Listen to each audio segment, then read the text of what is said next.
Good evening, everybody. Join us for race one here from the Hidden Valley track in Darwin for Racing-Leagues.com, V8Supercars. I'm your host, Steve O'Connor, and alongside me we have ASR team owner and driver of the 99 car, Bruce Duncan. Hi, Bruce, and welcome. Hi there. Good evening, everyone, or good morning or afternoon, depending on where you are. Welcome to User entered your channel. sunny Darwin today. Hopefully we should be in for an exciting race. Excellent, and I see that our co-commentator Troy has also joined us. Troy, how are you doing? Oh, maybe he's just getting his stuff together there. So, Bruce, we've got a bit of a shock on pole position. We've got a Volvo from one of the new drivers. That's right, yeah, the Volvo's definitely shown its pace at this track, that's for sure. Well, I think it was a bit of a shock for everybody. SRT were leading 1-2. Dave Kinnaman was up in third. And then all of a sudden, from nowhere in the qualifying, in the top 10 shootout, the Volvo stuck it on pole. That's right, yeah. And considering, as you say, right through practice and the initial part of qualifying, the two rental Mercs were right in under the 105s into the high 108s, 104s, but for some reason in the top 10 shootout, maybe they just decided to push their setups a slightly different way. Yeah, well, as we know, the top 10 shootout is a great leveler. If you can get the awesome, perfect lap on the day at the time, and then you can play it too safe and end up with what looks like it's happened to the two Mercs. That's right, yeah. So at the moment, as the cars come round the field, we've got... Yes, if you just give us a rundown, Bruce, there from 1 to 10. We've got Kai driving the number 33 Polestar car, followed up Rob Herbert, Dave Kinnaman and the first of the Fords, Dan Stevens in the second Merc, running in fourth. And then we've got Lofty Fletch in the first of the Commodores, followed closely by Wayne Pengilly. Then we've got the second of the Red Bull cars, running in 7th place. Darren Goosey running in 8th. Chris McCall in the second of the Volvos in 9th. Roger Clark, he's down low compared to normal, running in the Ford. Neville Wilson running the Nissan. Yeah, we've just got an issue there on the warm-up lap. Neville Wilson looks like he's actually spun the car on the way to the grid. Oh dear, that's not so good. Hopefully he can get back. As the whole field didn't pass him, but it looks like it has. Yeah, it looks like he's got it going. I think though that's only applies if you don't, if it passes you before you pass the start-finish straight on the beginning of your lap. So I think he will be able to take up his grid position at this time. So yeah, we just see he should be making his way around now. Yeah, I'm sure it is. It's only once they pass by the finish line.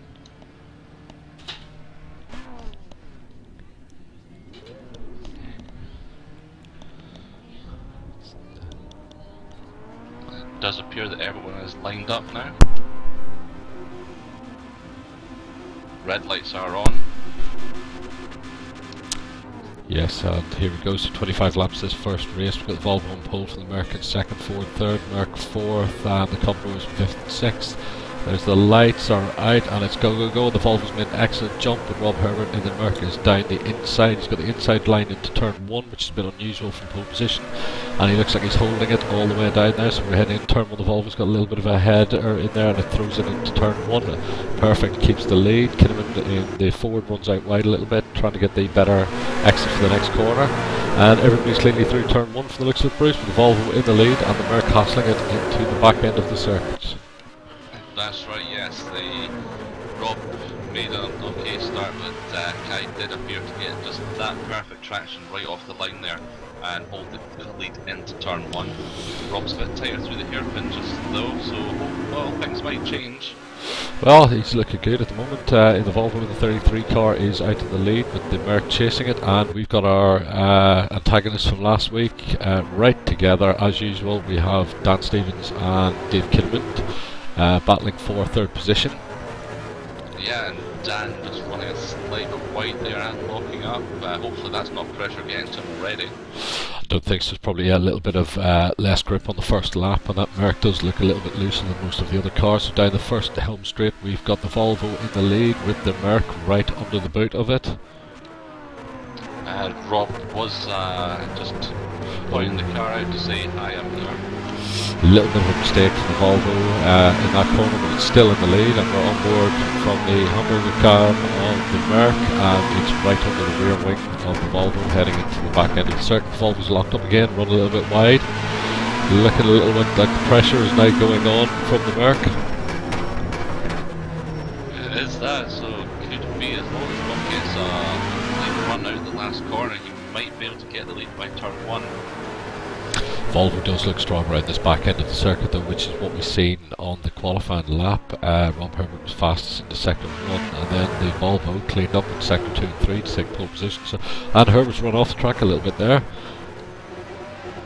He did, this has actually compromised his run onto the front straight there. Well, exactly, yeah, it has just completely opened the door for Volvo to get away, and we're on board with the Merc again into turn 1. The Volvo's pulled a nice 5 to 6 car lengths down there. And also as well, the Dan Stevens has managed to pull out from Dave Kinman. So looks like probably it could just be the tyres were coming to Dan, but things appear to be warming up for him now. Absolutely, it's interesting to see that the two Mercs are in the 106s at the moment, and out front the Volvo's just dropped in 105.9, although on this lap Rob Herbert is right back up again on the back of that Volvo, so looking to make a move, I would suspect, nice and early.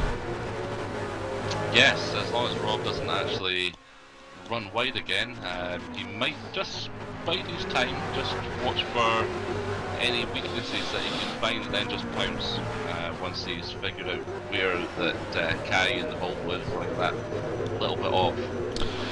Yeah, it's the usual try and see where you're a little bit stronger and make the move, but from what I can see so far that Volvo is looking very nice and tidy. It's hitting all its apexes and it's not slow either, so... That's right, yeah, the Gary Rogers does build a good car, but Kai there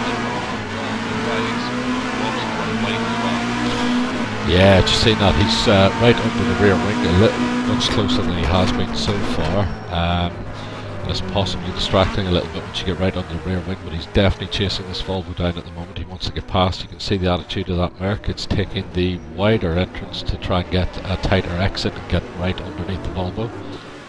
That's right, yeah. But the one thing, the Merc is a big, heavy car. Very, very fast down the straight. It might not just be as perfectly balanced as the more nimbler Volvo. Oh, it's on now, Bruce, from the looks of it. Herbert has just kept it nailed around that back section, and the back of the Merc has been stepping out everywhere, but he's just kept the throttle in.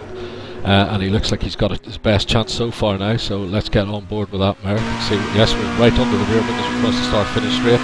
He's moved to the left, down into turn 1, Volvo staying on the outside. Later on the brakes, turn it into the apex. It looks like he's made that move now. Where's the Volvo? Can't see it from our current camera view. Yes, and he's managed to get back into the lead. Well, get into the lead for the first time in this race, surprisingly. So now we've got the second Merc of Dan Stevens now smelling blood in the water. Just wondered if that Volvo's maybe pushed it a little bit too hard for the first few laps. His tyres are a little bit out of sync with everything else.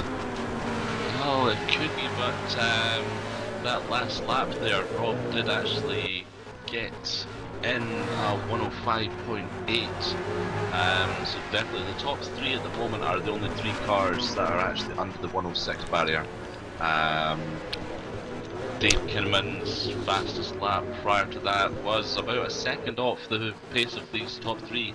Could be that they are pushing their tyres maybe a little bit too hard. We'll soon see as the race settles down a little bit. Absolutely, tyre management is something we haven't talked about so far for this race, but it's a 25 lapper. Interesting to see what the tyre strategy is. I do believe there is a compulsory pit stop in one of the two races. We'll have to clarify that later on. But if it's in one of the two races, it'll be interesting to see if somebody just wants to get it out of the way in this race so that they don't have to stop for the second race. That's right, yes. The pit window should be open by now. I think it is the second race that we're actually running the compulsory pit stop. Ah, okay, so yeah. Okay, so this is a 25 lap race with no compulsory stops, but can you make 25 laps on around here? Well, the tyres were definitely holding up better here last night compared to somewhere else, let's say Oran Park. Oran Park didn't seem to be eating the tyres a lot. But, yeah, well, we know what happened at Oran Park. I personally got on the wrong end of that one and got mullered by my teammate who ran the whole race without stopping and won the race. That's right, yeah. I think it's maybe just... Stevens down the inside into turn 1 has taken the Volvo, so we've got a Merc 1-2 at the moment. I think Kai might have just pushed those tyres a little bit too hard at the beginning of the race there, maybe. Yeah, so his last lap was 105.968, Dan Stevens' last lap was 105.960, so there's basically a coat of paint separating them on that lap, so he must have made a little bit of an error into turn 1 or outbraked himself. Stevens had made the pass very early in the corner, so yeah, I can only assume that he blocked up a little bit and had to stay out wide. Yeah, that's right.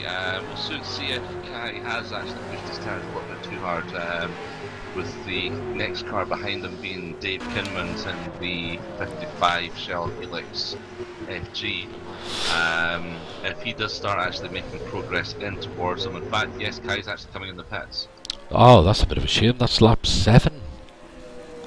I think he might have just pushed those tyres a little bit too hard, but that was a really good showing though. That was a very good showing though. One thing with this new 2014 FVR V8 Supercar is if you do get a flat spot and you are hanging on, trying to hang on to it, you're not going to hang on for very long. It shakes the cockpit, your steering wheel, it just upsets your whole rhythm, and to try and carry that around somewhere like Hidden Valley with the forces that you put on the brakes into turn 1 especially, you're going to get stuck on that flat spot on every single lap and eventually you're going to be out of tyre. That's right, yeah, I experienced that last night at Oran Park. We got a flat spot on the front left, and with that being a predominantly corner circuit, it just was not nice at all. Okay, so let's talk Kinnaman in the 55 car. This is the guy who turned up at Adelaide and had the field on every single session and every single race, apart from the last one where he threw it away himself, as he admitted. He just ran out of tyres, but he had that much in hand that he could have driven around on a 50 pence piece for the last few laps. It was just a little bit unfortunate what happened. And then the pace seemed to drop off a little bit at Winton, but he was up there, but he didn't seem to have the pace in the longer runs. And now we're at Hidden Valley, and again the pace looks like it's dropped off even more. What's the issue? Is it? I know when we spoke to Dave, he did say that Adelaide was one of his best tracks. So can he get back up there? I think he will.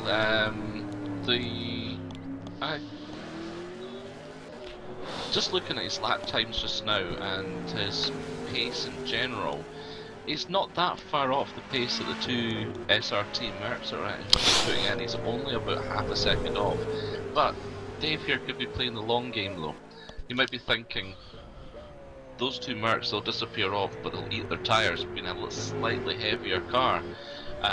Dave just seems to be taking it a little bit more finessely. Just trying to perfectly balance the car through the corners, not slide it, not scrub the tyres, just keep it going for the long race. So we never know, he might actually be able to get there. This is true. Obviously the two SRT cars aren't under any pressure at the moment, so they're obviously just cruising around a little bit. They've got some pace to play with. In fourth position, you've got to give a shout out to Darren. Darren, who through whichever means is usually found further down the field, unfortunately, but this track he has clicked. We looked at the times during the week, and he was in the 106s. He was right up there as well, and he's up in fourth position and looking very comfortable, to say the least. Yes, he is that. This track does suit the Commodore, so that is one thing. But when you do get aliens like the SRT team have employed, then that does kind of put you down a little bit. Yeah, it does skew the overall timings a little bit when you take somebody like Rob and Dan out of the overall timings. But yeah, Darren, he looks like he's missing his usual sparring partner Ian Hannon, who is missing this round for whichever reasons. That's a little bit unfortunate, but Darren looks like he stepped up to the plate and is driving very well, probably the best I've ever seen him drive. The car is consistent, smooth, and he's looking good on that one. Yeah, he's currently sitting 18 seconds off the lead at the moment. With, I think that's Mark just a couple of seconds behind him, so there's two V8 Commodores running together quite well. I mean, Darren's last lap was his actual best lap at 106.892, so it's not, he's not on the pace. He's probably just biding his time as well at the moment. Exactly, that's what you want to see from a driver. You're 10 laps in on a big heavy car on relatively proportionally small tyres, and you're running your fastest lap on 10 laps in, so that's very good to see. It's a good experienced driver there behind the wheel. So behind him we've got one of the 888 Commodores with Mark driving. It's looking smooth and consistent as well. His last lap was 106.6, so he's thereabouts with the timings. That's right, yeah. That pair, with Darren and Mark, they are running basically at the same pace as Peters at the moment, so it's not saying that they're not doing a good job at all. They are doing a really good job. Absolutely, so just take it on board in the 888 Commodore for a lap of Hidden Valley, so round the back end of the circuit into the right and left section. Coming up to the tight right-hander which leads to the top of the circuit into the hairpin. He's just taking that now, move out to the right-hand side to get ready for the hairpin. The apex is just on the left, he just hits it nicely there. Just let the car run out a bit before you get the power on, so his back doesn't step out. Short shifting up into third, into the next right-hand and run it out to the curb. Get it flat down, clip the apex, short shift up to fourth and fifth, and then into the nice left, and then the right, left from the start finish. So we're in third gear, fourth gear. Back down to second as we go on to the start finish straight. On to second gear, run out to the curb, third, fourth, fifth coming up, sixth, and across the start finish straight. And that was a lap on board with the 888 Commodore by Mark, which is now up into third position because interestingly the two SRT teammates have pitted together. Yeah, that's quite unusual that the pair of them would come in at the same time, unless they've got a slight plan that they're working out between the pair of them. But I mean, that's only, well, halfway through the race at the moment, so maybe they're feeling their tyres will be able to stretch, not a problem, to the end of the race from here. It's a very, very early stop. Well, I suppose it's almost halfway through the race, but they obviously planned that they were going to stop, so we've got Kinnaman in the 55 car now out in front, so you might have called it right earlier, Bruce. Is Dave going to try and run this race without stopping? Well, I mean, at the moment his pace is still up there. His last lap was 106.9. Compare that to Darren Goosey at the moment, who's just done a 108.1. So it could be that Dave's trying to play that long game and try and see if he can actually go right through to the end. Well, interestingly, our early stopper in the Volvo is got between the SRT teammates. Rob Herbert looks like he's had a relatively quick pit stop. The Dan Stevens car looks like it's lost 4 to 5 seconds in that pit stop. It was definitely stationary a lot longer, which is a little bit unfortunate. I'm wondering if they've made a mistake with the fueling. Obviously they're not familiar with the Mercedes-Benz, the pit crew especially, so not looking as good as it should do there. No, that's right. I mean, that's Dan way down in 9th place at the moment. And the 12-second gap between him and Rob, and I think coming in it was about a 3 to 4 second gap. It was, yes, that's right. Just looking at the times there, we'll see what happens once they've got their first flying lap in. It could be that they will be on fire now. Hopefully not literally though, but it looks like Dan's actually come back into the pits just now. Oh no, yeah, so it was a 1 minute 15 lap including the pit stop for Rob Herbert, a 2 minute pit stop for Dan Stevens. Is it a drive-through? No, he didn't actually stop there. Maybe didn't quick stop and go? put enough fuel in. No, that wasn't quick. That looks like stop go to me. Oh, hopefully it wasn't speeding in the pit lane there then. He's back out on track again. That's really unfortunate. Dan is having a bit of a terrible pre-season through no fault of his own. He's had a few issues. It's yeah, so not looking so good there for the second of the SRT cars. No, that is definitely not. Rob's holding fourth. Rob's actually just put in his personal best lap time there. I think he's actually gone fastest lap of the race so far at 1:05.856. Yes, that's definitely the fastest lap of the race at this point. So we've got a top three of Dave Kinnaman, Mark in the 888 car, Chris McCall in the second of the Volvos, up in the third position. Neither of the top three have stopped. Our first stopper, Rob Herbert in fourth, Norman Clark up to fifth now, no stops. Kai in the Volvo, our pole position sitter and former race leader, is in sixth position. We've got Lofty in the 888 car in seventh. Pit stop taken. We've got Darren Goosey now in 8th, so interestingly there, Darren has been jumped by one of the 888 cars in the pit stops, which is a little bit unfortunate. He was driving so well. Dave Kinnaman is just exiting the pits. I think Rob will get past him again. Yes, we're just on board with the 55 car now. We should be seeing Herbert out here on the side somewhere, and we haven't. Oh, that was close. I think Rob's actually just tucked right behind. Yes.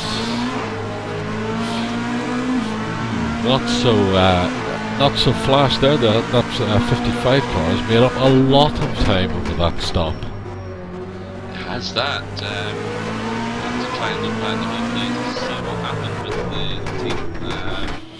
But maybe just, as I was saying earlier, that Dave's just managed to eke those tyres out for that extra lap and got the undercut.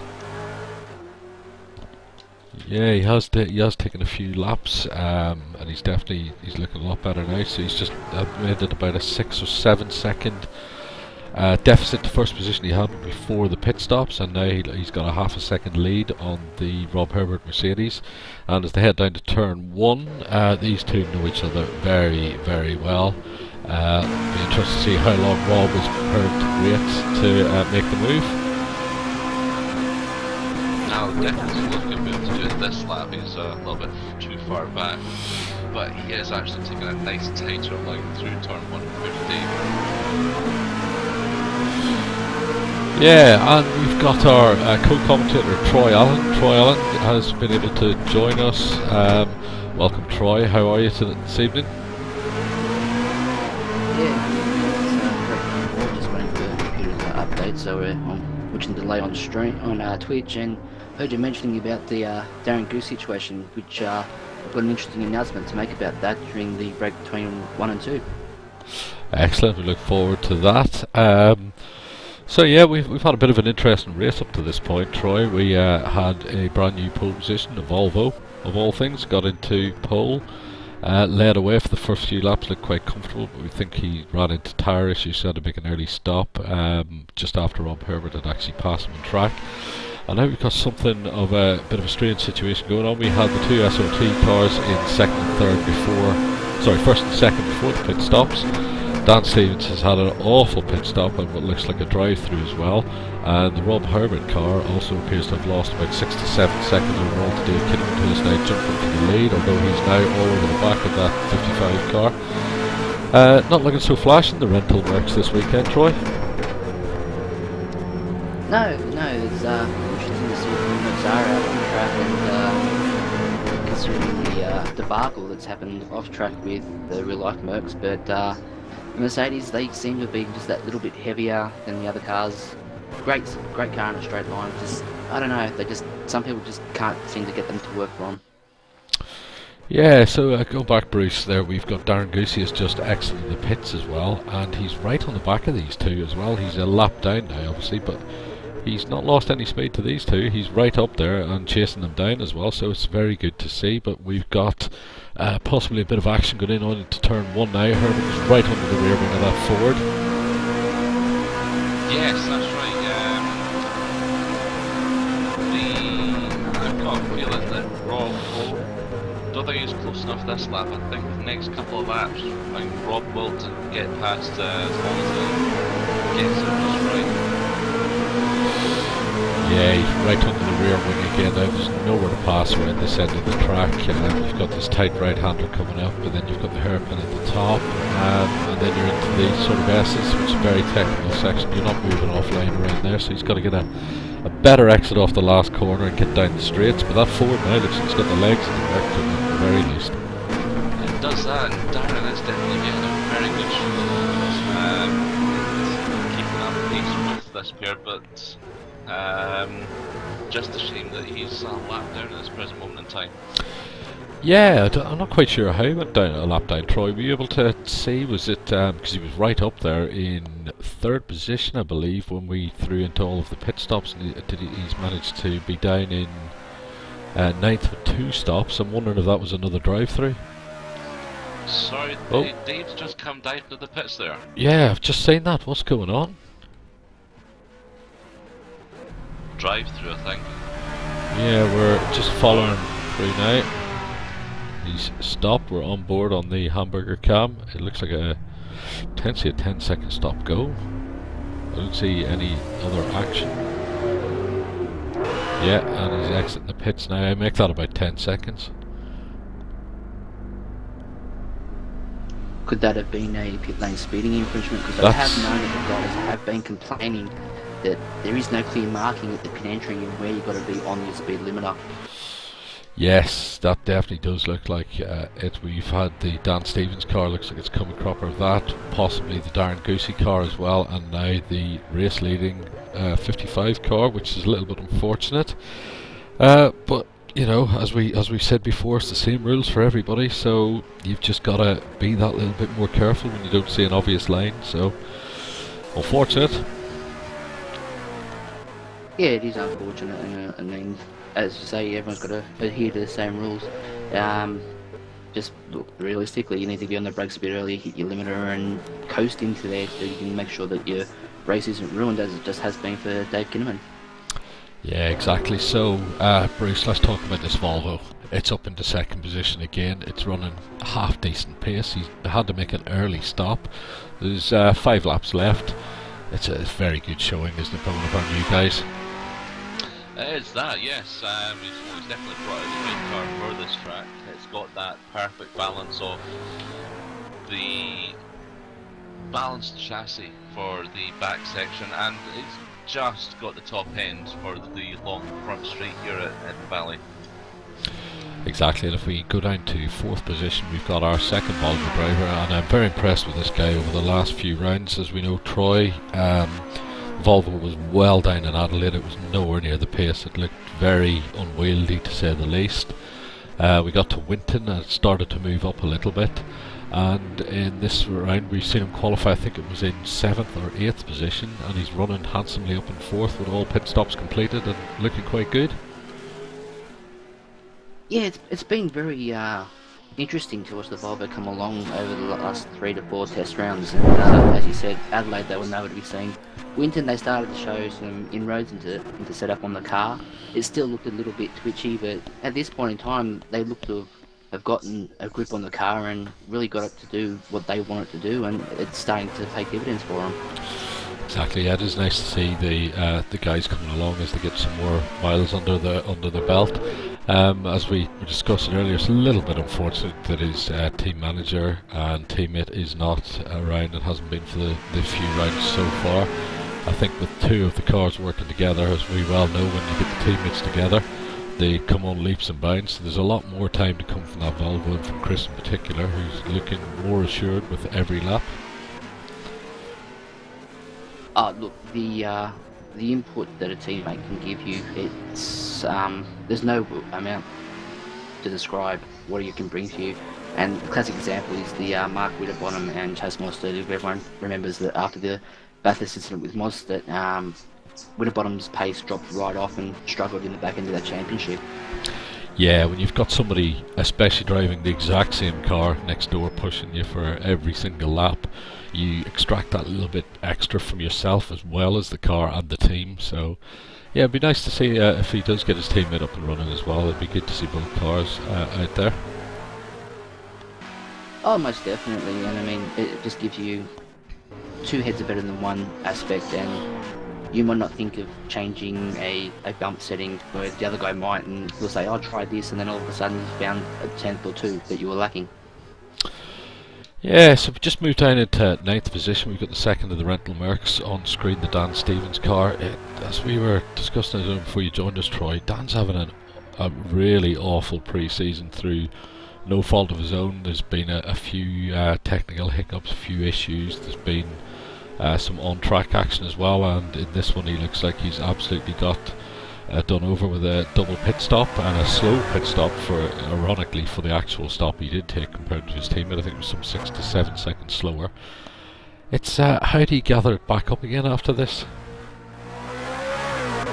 Realistically, Steve, I think all you need to really do is just forget about what's happened.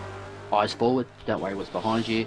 Try and get himself back into a rhythm and forget this race. Let's worry about the next race, and let's get all these issues out of the way now in pre-season, because when the flag drops on the complete season, you don't want these hiccups to happen then. This is true, and I mean, even last night in the European Series we had a SRT 1-2-3. Dan was leading, I was second, and he just had, it looked like the steering just broke and the car turned left and it should have turned right, and just completely destroyed that race from the lead as well. So the pace is there, but the rest of it seems to be a bit lacking at the moment, unfortunately.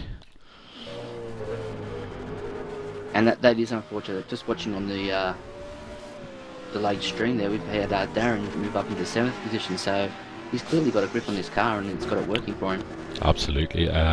He was right up behind the race leader earlier in the race, although a lap down he was showing consistently good pace, and even now he's not far off Rob Herbert, who has lapped him.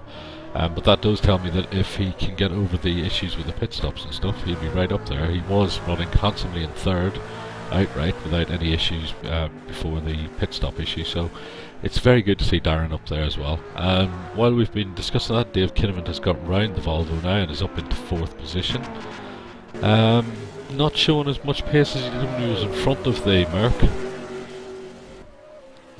That could come down to traffic, working the tyres a bit harder to try and catch back up.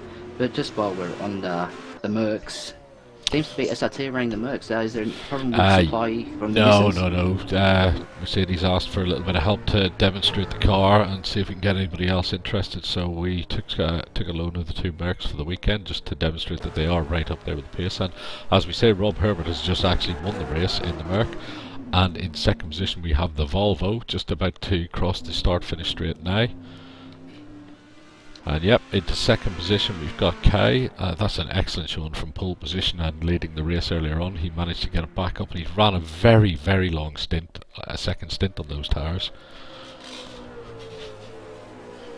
Well, it's good to see that we've got a one of the new boys up there right on the podium too. So actually it's two of the newcomers to the championship taking out the podium. So just shows to anyone watching out there, if you want to get on board this league, get on. Gives you a chance at a podium.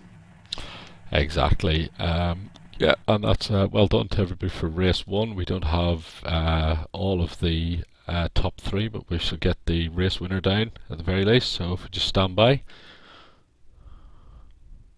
User was moved to your channel.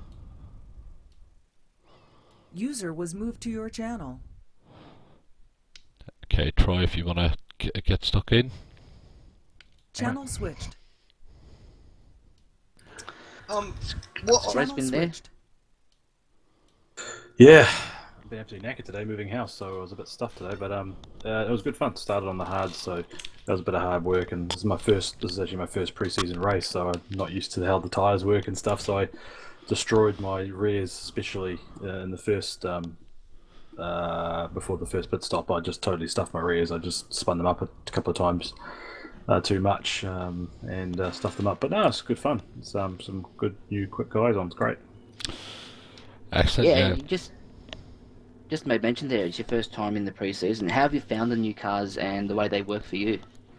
Yeah, the tyres are the biggest change. The fact that you could, I'm not so worried about locking them up. It's the spinning them up. I'm fine spinning up the rears. The thing to get used to the most. Also, them a lot more pointy.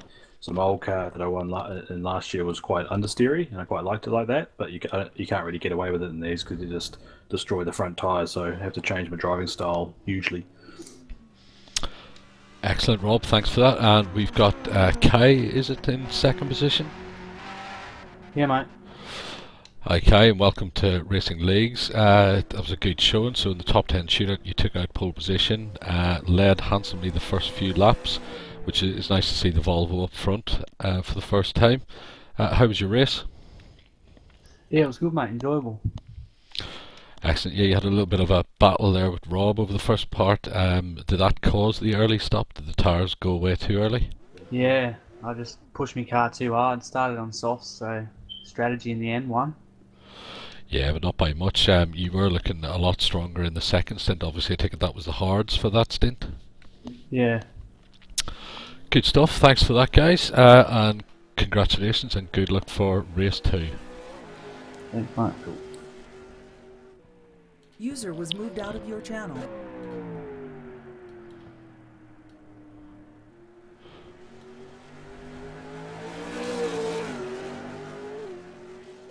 User was moved So out guys, of your there we have it. Race 1 in the can. We have a win from our returning champion, but pushed hard by the Volvo, at least in the first half of the race. So good result all round there, guys.